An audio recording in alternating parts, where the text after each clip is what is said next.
बालिका बहू, तेरी शादी होने वाली है अगले महीने। ये बस्ता उठाकर कॉलेज जाना बंद कर दे अब। अरे कैसी बात कर रही हो, अभी उसकी उम्र ही क्या है। इतनी जल्दी शादी करने का फैसला मैं नहीं लेने वाला। फैसला लेने के लिए तुम्हें कहा किसने है? अरे मैंने कह दी शादी है तो है अगले महीने।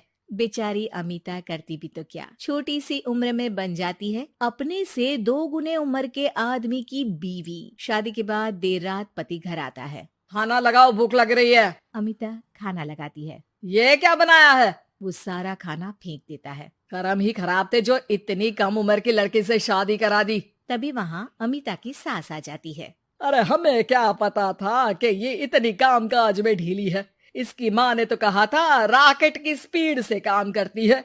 अमिता को आए दिन ससुराल में ताने, गालियां और कभी कभी तो मार भी पड़ती। सुन जा, अपनी माँ को बोल 50,000 रुपए भेजे, फ्री में नहीं रखना है तुझे। अरे मेरी एक आंख का ऑपरेशन भी तो करवाना है। अमिता को सास घर से निकाल देती है। अमिता परेशान होकर मायके की ओर जाती है। वो घर तो पहुंचती है लेकिन वहाँ ताला लगा है। अरे अमिता बेटी, क्या हाल बना रखा है तेरे पति ने? कहाँ है वो? अमिता पड़ोसी के सामने रोने लगती है। मुझे नहीं जाना उस घर में चाची। मेरे मम्मी पापा कहाँ है? उन लोगों ने तो ये मकान छोड़ दिया बिटिया। वो लोग तो कहीं और शहर चले गए। तुझे नहीं बताया? अमिता जोर जोर से रोने लगती है। नहीं बताया? ये क्या कर गए माँ पिताजी मेरे साथ? मेरी जिंदगी तो नर्क से भी खराब है। अब मैं क्या करूं? अमिता रोते हुए वहाँ से जा रही होती है कि उसे एक औरत मिलती है। अरे सुनो तो, रो क्यों रही हो? तो क्या करूं? हंसू? अमिता उस औरत को अपनी सारी कहानी बताती है। देखो, मेरा सिलाई का काम है। अगर तुम चाहो तो मेरे साथ ये काम कर सकती हो। बदले में मैं तुम्हें रहने की जगह, खाना और 1 दिन का 100 रुपया भी दूंगी।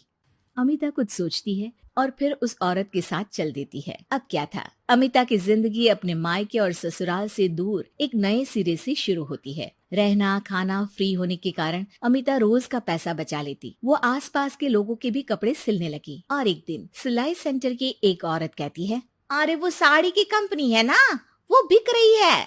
पास बैठी अमिता सारी बात सुन रही थी। हाँ हाँ, बिक तो रही है, लेकिन उस बंद पड़ी मनहूस कंपनी को खरीदेगा कौन? तभी तो इतनी सस्ती बिक रही है, लेकिन कोई खरीदार नहीं है। फिर भी कितने की बिक रही है? अरे पूरे 5 लाख में मशीनों के साथ। लेकिन यहाँ कोई लेबर काम नहीं करेगा। पुराने मालिक ने किसी को पैसे ही नहीं दिए। उन लोगों ने कहा है कि जो नया मालिक आएगा वो लोगों को पैसा देगा। 5 लाख। अमिता घर आती है और अपने पैसे गिनती है। पूरे 3 लाख। अमिता सिलाई सेंटर वाली उस औरत के पास जाकर कहती है, चाची, मैंने इतने साल की कमाई में ये पैसे जमा किए हैं। पूरे 3 लाख है। वो बंद साड़ी की फैक्ट्री मैं खरीदना चाहती हूँ।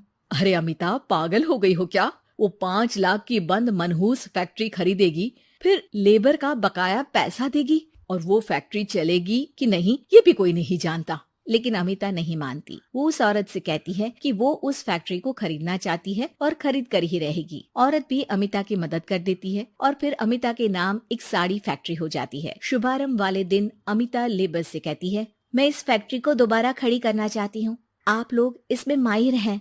मैं नहीं जानती कि पहले वाला मालिक के काम करने का क्या तरीका था, लेकिन मैं अपनी योजनाओं के साथ आई हूँ। मेरे पास आप लोगों को देने के लिए अभी तो पैसे नहीं है, लेकिन मैं वादा करती हूँ 3 महीने में आप लोगों के पैसे ब्याज सहित आप लोगों को दे दूंगी। और ये क्या बात होती है? हम सारा दिन फिर से काम करें और पैसे ना मिले तो हम खाएंगे क्या? सिर्फ 3 महीने की बात है। वैसे भी आप लोग बिना काम के यहाँ नए मालिक के इंतजार में बैठे ही थे। मैं काम करना चाहती हूँ और 3 महीने में सारे पैसे देने का वादा भी करती हूँ। लेबर आपस में सलाह करते हैं और अमिता की बात मान लेते हैं। सिलाई सेंटर से मशीन, सिलाई और कपड़े के ज्ञान में माहिर हो चुकी अमिता सभी के साथ मिलकर खुद काम करती। शहर और दूसरे शहरों में घूम घूम कर साड़ी का डिजाइन दिखाती और ऑर्डर लेती। अमिता को कई जगह से ऑर्डर आ जाते हैं। कई लोग उसके काम को सराहते तो कई आलोचना भी करते। अरे बड़े बड़े व्यापारी बैठे हैं, यहाँ तू कहाँ टिकेगी? लाओ दिखाओ कैसी साड़ी बना रही है तुम्हारी फैक्ट्री। अमिता उन लोगों को साड़ी के डिजाइन दिखाती है कि तभी वहाँ व्यापारी की बीवी आ जाती है। हाय रे, कितनी प्यारी साड़ी है ये। बड़ी महंगी लगती है, मेरे लिए ले लो ना जी। और हाँ, अपनी दुकान में भी रख लो इसे, बहुत बिकेगी मैं कहती हूँ। अमिता मुस्कुराती है। अरे सेठ जी, बड़े बड़े व्यापारियों से नहीं, पर अच्छी डिजाइन और क्वालिटी से बाजार में चलती है। अब बताओ कितने का ऑर्डर है आपका? धीरे धीरे अमिता का आत्मविश्वास और बढ़ता है। बड़े बड़े ऑर्डर्स के लिए वो खुद लेबर्स के साथ मिलकर सारा दिन सारी रात काम करती। और फिर वो दिन भी आ जाता है जब अमिता को लेबर को पैसे देने होते हैं।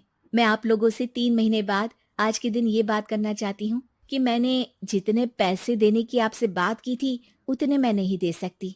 हम लोग जानते थे कि पर आपकी कंपनी तो फायदे में है, फिर हमारे पैसे क्यों नहीं देंगी? मतलब आप लोगों के बकाया पैसे, ये 3 महीने के पैसे और ब्याज के साथ मैं आप लोगों को 10% का मुनाफा भी दूंगी। सभी खुश हो जाते हैं। मेरा कोई परिवार नहीं है, लेकिन दिन रात आप लोगों के साथ काम करके मुझे आप लोगों में ही अपना परिवार दिखता है। अमिता की फोटो पेपर में छपती है। उसके बिजनेस मॉडल को पढ़ने के लिए कई बच्चे भी उसका इंटरव्यू करते हैं। अब अमिता 1 से 2 और 2 से 4 फैक्ट्री खोलकर देश में बड़ा नाम कमाती है।